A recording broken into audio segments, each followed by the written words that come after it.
Good morning बच्चों, अमित गुरु वारसी इस channel में आपका स्वागत है। आज मैं सभी इंटर के बच्चों के लिए मैथ का एक नया टॉपिक लेकर आया हूं। वह टॉपिक है अवकलज। अवकलज या हम उसको अंग्रेजी में डिफरेंशियल बोलते हैं, या अवकलज या अवकल गुणांक। ध्यान दीजिएगा सभी लोग, हम इस चैप्टर का ये पहला वीडियो है, ठीक है। इसके बाद इस वीडियो में आपको सूत्र के बारे में बताएंगे, फिर इसी चैप्टर पर आधारित न्यूमेरिकल कराए जाएंगे। अलग अलग टॉपिक का इसी चैप्टर से आपको सवाल बनाया जाएगा। तो सभी बच्चे प्रत्येक वीडियो को बहुत ध्यान से देखिएगा। जो भी बच्चे अब तक इस वीडियो पर नए हैं सभी लोग इसको सब्सक्राइब कर लें। बेल आइकन दबाना आप लोग ना भूलें, ताकि वही एक माध्यम है आपके पास। वीडियो जैसे ही यहाँ से डाला जाएगा आपके पास तुरंत पहुँच जाता है। और कोई भी किसी भी वीडियो को आप शुरू से अंत तक ज़रूर देखिए, चाहे वो मैथ का वीडियो हो, चाहे वो फिजिक्स का हो, चाहे कंपटीशन पर आधारित जो भी हो। आप लोग प्रत्येक वीडियो को शुरू से अंत तक देखिए। तो आइए हम चलते हैं, आज का जो टॉपिक है हमारा उसका सूत्र जानेंगे, अवकलज या अवकल गुणांक। क्योंकि बिना सूत्र का आप एक कदम आगे नहीं बढ़ सकते, इसलिए आपको पहला काम यह है कि हम आपको सूत्र याद कैसे करें। आइए ध्यान से, दिया है कुछ मानक फलनों के अवकलज, जो फंक्शन हैं उनके कुछ अवकलज हैं, उनका सूत्र क्या है। पहला नंबर है d/dx, और ये देखो दिया है अचर। अचर का मतलब आप जानते हो कांस्टेंट, जिसको हम बदल नहीं सकते। जैसे आप कोई नंबर आ गया, ठीक है, और यहाँ पर ये जो है आपका x है, इस x का मतलब डिफरेंशियल जो भी होता है तो उसको हम d/dx के दर्शाते हैं। कैसे दर्शाते हैं? d/dx पढ़ते हैं, ठीक है बच्चों।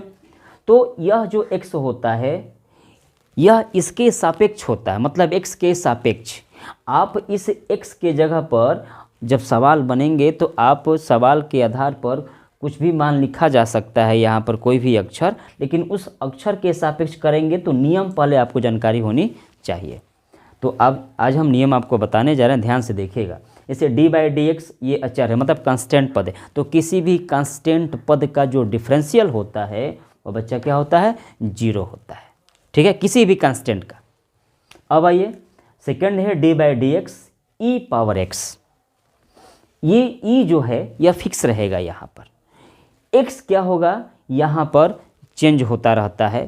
कहने का मतलब जब सवाल बनेगा ना तो आपको एकदम डिक्लियर समझ में आ जाएगा कि d/dx e⁻x इस रूप में रहेगा तो इसका मान हो जाता है e⁻x ही हो जाता है। तो यहाँ याद रखना है, x है यहाँ x है तभी इसका मान e⁻x है। यदि यहाँ पर x हो और e⁻ कुछ अन्य चीज़ हो तो हम इसको आगे बढ़ाकर इसका मान क्या करते हैं? निकालते हैं। तीसरा नंबर d/dx x⁻n। यहाँ x है, यहाँ भी क्या है बच्चा? x है, और पावर क्या है? n है। तो जब यहाँ x है तभी आपका ये सूत्र लगेगा। अन्यथा जो हमारा यहाँ x हो, यहाँ पर कोई अन्य पद हो तो हम इस रूप में पहले उसको बनाएंगे फिर उसके आगे हल करेंगे। तो d/dx x⁻n बराबर n शुरू में आ जाएगा, x लिख देंगे और n में से 1 को क्या कर देंगे? घटा देंगे। तो सूत्र बन गया nxn-1। 4 नंबर है d/dx log base e/x। ध्यान से देखिएगा, d/dx log base e है, 2x है, तो log इसको हम बोल सकते हैं d/dx log x। d/dx log x कह सकते हैं, इसका सूत्र होता है 1/x। लेकिन कंडीशन वेयर, जहाँ x जो होगा 0 से बड़ा होना चाहिए। x कभी भी 0 के बराबर नहीं होगा, क्योंकि 0 के बराबर होगा तो गलत हो जाएगा, सूत्र बन नहीं पाएगा। तो d/dx log x का मान हो जाता है 1/x where x is greater than 0। अब आइए 5वां नंबर क्या है? d/dx log base a/x। अब चेंज हो गया है, यहाँ पर e/x था, यहाँ पर a/x है। अब यहाँ पर कंडीशन देखिए, d/dx log base a/x is equal to, इसका सूत्र हो जाएगा क्या? 1/x log a तो रहेगा, अब एक्सपोनेंशियल यहाँ पर क्या है? e आ गया।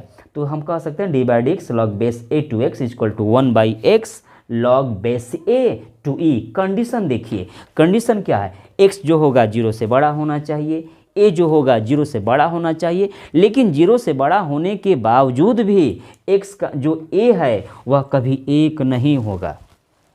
1 से अधिक, 0 से बड़ा हो लेकिन 1 भी वो नहीं होगा। ये याद रखना है आपको कि d by d x log a to x का जो सूत्र होगा 1/x log base a to e. अब जहाँ a है वह 0 से बड़ा हो, इसके साथ साथ 0 से बड़ा हो लेकिन 1 न हो, 1 से अधिक होना चाहिए, और e जो है आपका यह e लिखा जाएगा। ये आपका सूत्र यहाँ तक हुआ। अब आइए अगला नंबर है D by d x A power x है, ठीक है। ए पावर एक्स के रूप में जब भी कोई सवाल रहेगा तो आप क्या लिखोगे, शुरू में देख लो, a power x log base e to a. यहाँ पर अगर कुछ भी हो ए के जगह पर 5, 6, 7 और उसके पावर एक्स है तो ए पावर एक्स लॉग ई लिखकर हम ए वाला क्या कर देंगे, लिख देंगे। लेकिन जहाँ a जो होगा वह 0 से बड़ा होना चाहिए। तो कंडीशन है, अब यहाँ 0 से बड़ा a होगा लेकिन वह 1 भी हो सकता है, 2 भी हो सकता है, यहाँ पर ध्यान दीजिएगा। यहाँ पर आइए D by d x sine x है, तो अब यहाँ पर हम कुछ त्रिकोणमितीय फलनों का डिफरेंशियल देखेंगे, यह याद करना है। D by d x sine x क्या होगा बच्चों, cos x. D by d x cos x क्या होगा, माइनस साइन एक्स।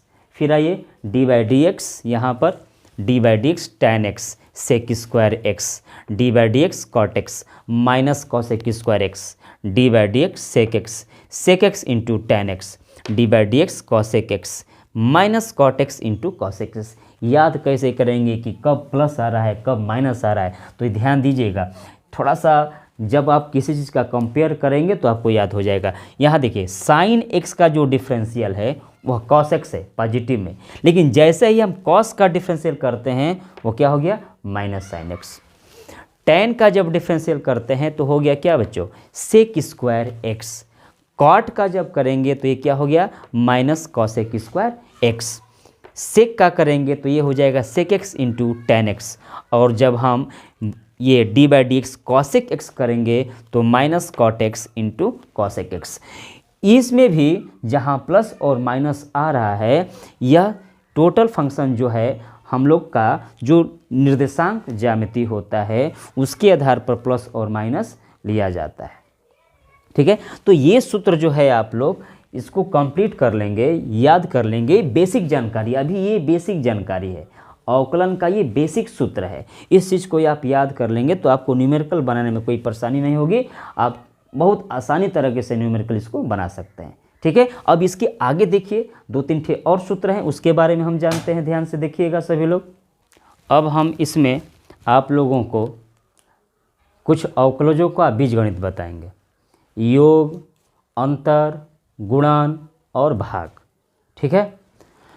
एक बात और ध्यान दीजिएगा, ये आज का जो वीडियो है इसमें आपको सूत्र के बारे में जानकारी दिया जा रहा है। जिसके बाद जो वीडियो बनेगा ये पार्ट 1 मानकर चलो, इसके बाद जो हम वीडियो बनाएंगे चैप्टर वाइज आपके लिए अलग अलग प्रत्येक सूत्र पर सवाल आपको बनाकर दिया जाएगा, ठीक है। तो आइए हम चलते हैं, ध्यान से देखिएगा।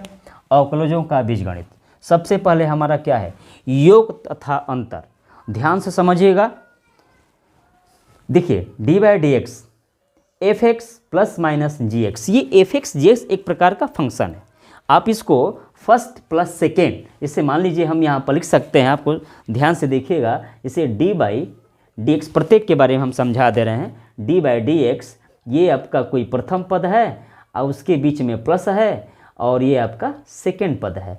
तो जब आप इसका डिफरेंशियल करेंगे तो करेंगे क्या आप कि डी बाई डी एक्स प्रथम पद और plus D by d x second पद। इसी के आधार पर यदि यहाँ पर प्लस के जगह पर क्या हो गया, माइनस हो गया, तो डी बाई डी एक्स प्रथम पद और यहाँ प्लस के जगह पर minus D by d x second पद। इसी फर्स्ट और सेकेंड को हमने फंक्शन पर किया है, चूँकि आप इंटर के छात्रों इतना जानकारी होनी चाहिए। एफ एक्स और प्लस माइनस जी एक्स, हमने प्लस और माइनस एक साथ लिया है सूत्र में, आप एक साथ सूत्र में पढ़ सकते हैं, अलग अलग सवाल में बनाएंगे। प्लस रहेगा तो केवल प्लस लिखेंगे, माइनस रहेगा तो हम केवल माइनस लिखेंगे। इस चीज़ को दर्शाया गया है क्या बच्चों कि dy/dx f(x) plus minus gx है। जब हम इसका डिफरेंशियल करेंगे तो दोनों पदों का अलग अलग डिफरेंशियल करेंगे। dy/dx f(x) का पहले डिफरेंशियल, इसके बाद यदि प्लस चिन्ह रहेगा तो हम प्लस लिखेंगे dy/dx और डिफरेंशियल किसका gx। यदि माइनस चिन्ह रहेगा तो हम प्लस नहीं लिखेंगे, केवल क्या लिखेंगे माइनस लिखेंगे। अब आइए सेकंड नंबर, गुणन पर क्या कैसे होता है, दिया है वही f(x) gx के बारे में, dy/dx f(x) इंटू gx है। मतलब यह जो है आपका f(x) और gx को यदि आप प्रथम और सेकंड कर दो तो हमने इसको क्या मान लिया, प्रथम पद, और हम इसको क्या मान लिए, सेकंड पद। ठीक है, तो देखिए ध्यान से देखिएगा, जब गुणन की बात आती है तो ये प्रथम और इंटू gx है। तो करेंगे क्या कि आप देखो फर्स्ट सेकंड है, आप इसको फर्स्ट कर सकते हो, इसको आप सेकंड कर सकते हो। आप आसानी से गुणा में 2 तिहाई छो 3 दूना छो कैसे भी कर सकते हो। dy/dx f(x) इंटू gx क्या लिखा गया है, f(x) और सेकंड का डिफरेंशियल, बीच में कौन सा चिन्ह है, प्लस, gx और f(x) का डिफरेंशियल। आप पद के हिसाब से करेंगे तो पहला पद गुणे दूसरे का डिफरेंशियल, पहला पद, ध्यान दीजिएगा ये आपका क्या है, पहला पद और दूसरे का क्या डिफरेंशियल, बीच में प्लस चिन्ह है। पुनः आप लिखोगे दूसरा पद गुणे पहले का डिफरेंशियल। तो गुणन के डिफरेंशियल में आप पहला गुणे दूसरा अगर पद है तो वहाँ पर पहला गुणे दूसरे का डिफरेंशियल प्लस दूसरा गुणे पहला का डिफरेंशियल, आप इस हिसाब से इसको कर सकते हो। तीसरा आइए, भागफल के आधार पर वही f(x) gx की बात किया है, dy/dx f(x) बटा gx, f(x) बटा gx। हम इसको प्रथम सेकंड मान लो, तो यहाँ प्रथम सेकंड न मानकर हम इसको क्या मान ले, हम इसको अंश कहेंगे, हम इसको क्या कहेंगे बच्चों, हर कहेंगे। dy/dx f(x) बटा gx, इसको अंश बोलेंगे, इसको क्या बोल देंगे, हर बोल देंगे। तो हम कैसे, इसको याद रखना जरूरी है। शुरुआत कहाँ से करते हैं तो ध्यान दीजिएगा, gx है इसका मतलब हर, गुणे अंश का डिफरेंशियल, ध्यान से देखिएगा, gx गुणे f(x) का डिफरेंशियल माइनस f(x) गुणे gx का डिफरेंशियल अपान gx का होल वर्ग है, स्क्वायर है।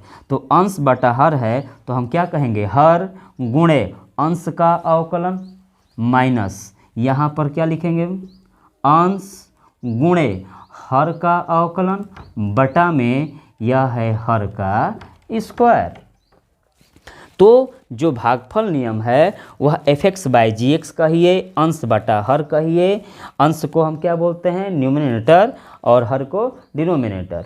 तो आप जो भी बच्चे CBSE वाले होंगे वो भी इसको ध्यान से पढ़ सकते हैं, क्योंकि मैथ है, मैथ में कोई दिक्कत नहीं होगा पढ़ने में आपको। dy/dx अंश बटा हर है, ठीक है, तो आपका dy/dx f(x/gx) अंश बटा हर। तो कैसे याद करोगे, शुरुआत कहाँ से करोगे, हर से। इसमें शुरुआत कहाँ से करेंगे, हर से। यही याद रखना है कि भागफल में हर से शुरुआत करेंगे, हर गुणे अंश का अवकलन माइनस, चिन्ह याद रखना है, माइनस हर गुणे अंश का अवकलन, उसके बाद माइनस। हर आपको शुरू में रखे हैं, सेकंड में जब जाएंगे तो अब हर का अवकलन होगा, अंश बाद में पहले लिखा जाएगा। तो शुरुआत है हर गुणे अंश का अवकलन माइनस अंश गुणे हर का अवकलन बटा में हर का स्क्वायर कर देंगे। अब नीचे जो हर है, जो gx है, उसका कोई डिफरेंशियल नहीं होगा, उसको कम केवल क्या कर देंगे, स्क्वायर कर देंगे। तो यह आपका कुछ बीजगणित का सूत्र था अवकलन के अनुप्रयोग में, क्या योग और अंतर का, गुणन का, भागफल का, ठीक है। ये इतना सूत्र आप याद करिए ताकि आपको जो न्यूमेरिकल कराया जाएगा उसमें कोई भी परेशानी ना हो, क्योंकि जो भी बोर्ड की परीक्षा देने वाले हैं इस साल और जो अगले साल वाले तैयारी करते रहें मेहनत से, और जो इस साल परीक्षा देने वाले हैं वो रिवीजन के लिए आप इसको पढ़ सकते हो, अपने से इसको बना सकते हो, ठीक है बच्चों। तब तक ये आप लोग याद करो ताकि अगला वीडियो जो हम आप सवाल लेकर आएंगे, यदि आपका सूत्र याद रहेगा तो आपको सवाल जब समझाया जाएगा तो आपको 1-1 मिनट में सवाल समझ में आ जाएगा, ठीक है। धन्यवाद।